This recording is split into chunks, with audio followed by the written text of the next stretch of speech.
It was a sunny morning in July 1982 when a gravedigger named George Kais stumbled upon a gruesome sight at Cedar Ridge Cemetery in Blairstown, New Jersey. He found the body of a young woman lying on her back near a creek. Her face had been brutally beaten beyond recognition, her skull literally smashed into pieces, and her clothes were torn and stained with blood. She had no identification on her, except for a golden cross necklace tangled in her hair among the dirt and rocks covering the bank, and 2 earrings in her left ear. She wore nail polish on her right fingernails only. The police arrived at the scene and began to investigate. They searched for clues, but found none. They checked the local hospitals, but no one claimed to know her. Thought to have been killed less than a week before her discovery, they determined that she was most likely between the ages of 14 and 18 at the time of her death. They contacted the FBI, but they could not match her fingerprints or DNA to any database. She was a mystery, a Jane Doe, but she was not forgotten. The public might never have heard of the case at all if it weren't for Lieutenant Eric Kranz of the Blairstown Police and the lead investigator, who refused to let her be another number in a pool of thousands. Instead of calling her Jane Doe, he nicknamed her Princess Doe. She was erased, says Lieutenant Kranz. Her assailant erased her. There was nothing left to her. Whoever did this did it with a vengeance. I knew this was going to be tough, so what I did was I tried to separate her from all the other Jane and John Does and give her a personality of sorts. I got a mannequin and dressed it in her clothes. It worked.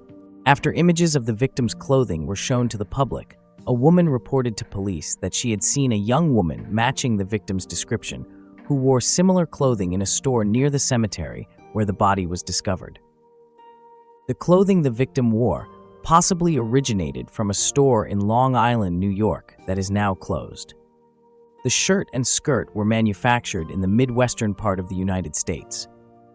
Her fingerprints were checked against millions of others, and Kranz reviewed countless missing persons cases, but to no avail. The public was fascinated by her story, and some even sent flowers and letters to the cemetery where she lay buried. Local business people and residents offered to pay for her funeral and headstone, hoping to give her some dignity and closure. The headstone reads, "Princess Doe, missing from home, dead among strangers, remembered by all, found July 15, 1982. Her coffin was escorted by police cars, and she was buried on January 22, 1983, mere yards away from where she'd been found only 6 months before." Most unidentified murder victims don't make the news after they're initially found, unless they are later identified, but Princess Doe's case received nationwide coverage. At the time, very little was known about who she was. For many years, Princess Doe was thought to be Diane Janice Dye, a missing teenager from San Jose, California, who vanished on July 30, 1979. This theory was propagated by New Jersey law enforcement, who went as far as to hold a press conference identifying Diane Dye as Princess Doe. However, Lieutenant Kranz maintained that Diane Dye was not a likely match, a feeling shared by Diane's family and investigators in California. In 2003, Princess Doe's DNA was compared with a DNA sample from Diane's mother, Patricia, and it was conclusively determined that Princess Doe was not Diane Dye. Her story has been the subject of books and TV specials. It has spurred unidentified and missing persons movements and inspired landmark legislation across the nation. Princess Doe was the first unidentified crime victim to be entered into the FBI's National Crime Information Center database. She is one of over 8,500 documented nameless dead entered by medical examiners and coroners across the country into the National Missing and Unidentified Persons System database. Unfortunately, despite the media coverage, the case went cold. But Princess Doe's story did not end there. More than 10 years went by, and Lieutenant Kranz retired, but he couldn't forget and let the case go. His successor, Detective Lieutenant Stephen Spears of the Warren County Prosecutor's Office, took over the case in 1998 and was about to get an incredible new lead. Back in the early 80s, Arthur Kinlaw, a known criminal, ran a prostitution ring in Long Island, sending women he would pick up in Suffolk County to sell themselves, according to his wife, Donna Kinlaw. She had gone to the police in 1998 in a bid to escape prosecution and claimed that she herself was one of them.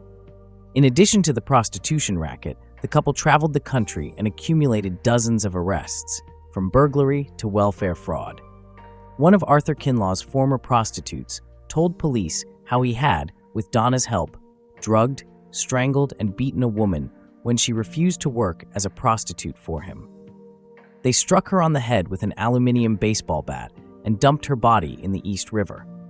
Donna confessed that, on another occasion, Arthur beat a disabled boarder to death in their Bellport home before burying her body in a shallow grave under their patio. She recounted other murders that Kinlaw carried out and claimed that he had told her that he was the one who had killed Princess Doe. When Lieutenant Spears questioned him, he admitted to murdering her, but told him that Donna had also been in the Blairstown graveyard at the time and witnessed the whole thing. Donna, when confronted with this new information, admitted that she saw the young girl murdered and helped a forensic artist create a composite sketch of Princess Doe. But was it all true? Lieutenant Spears wasn't sure, but without an identity for the girl, and with the Kinlaws unable to provide a name, it was impossible to say.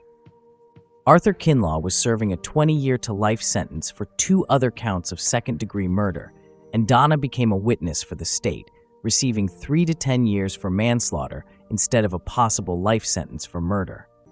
Neither could be charged with Princess Doe's murder without a confirmed identity to place her with the Kinlaws. In 2012, detectives released an updated 3D composite of Princess Doe and resubmitted DNA evidence for testing. The new composite was created by the Smithsonian Institute in Washington, D.C., using a CT scan of Princess Doe's skull. However, this latest effort was to prove just as fruitless as all the others at finding out who she was. The years passed, and Lieutenant Stephen Spears retired, just as Lieutenant Eric Kranz had before him. But he wouldn't give up. Then, 4 decades after the tragic murder, on July 15, 2022, something changed. A breakthrough in forensic science allowed the discovery of a new type of DNA test.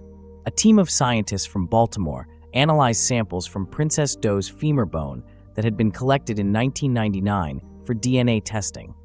They used advanced techniques to compare them with millions of profiles in various databases around the world. And they found a match.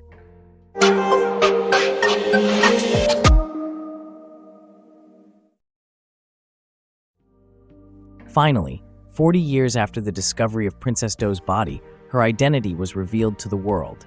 The DNA sample belonged to Dawn Olanek, a 17-year-old girl from West Babylon, New York. She had been missing since June 1982. The news shocked everyone who knew or heard about Princess Doe. How could she be discovered after all these years? What happened to her? Who killed her? Arthur Kinlaw, already serving a sentence at Sullivan Correctional Facility in New York State, was formally charged with Dawn's murder.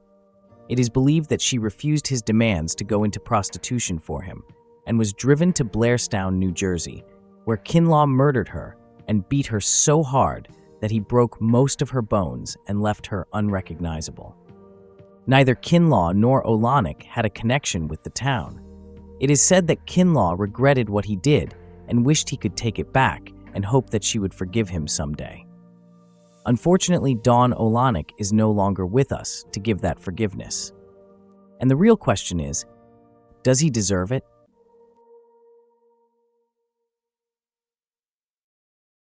Hi.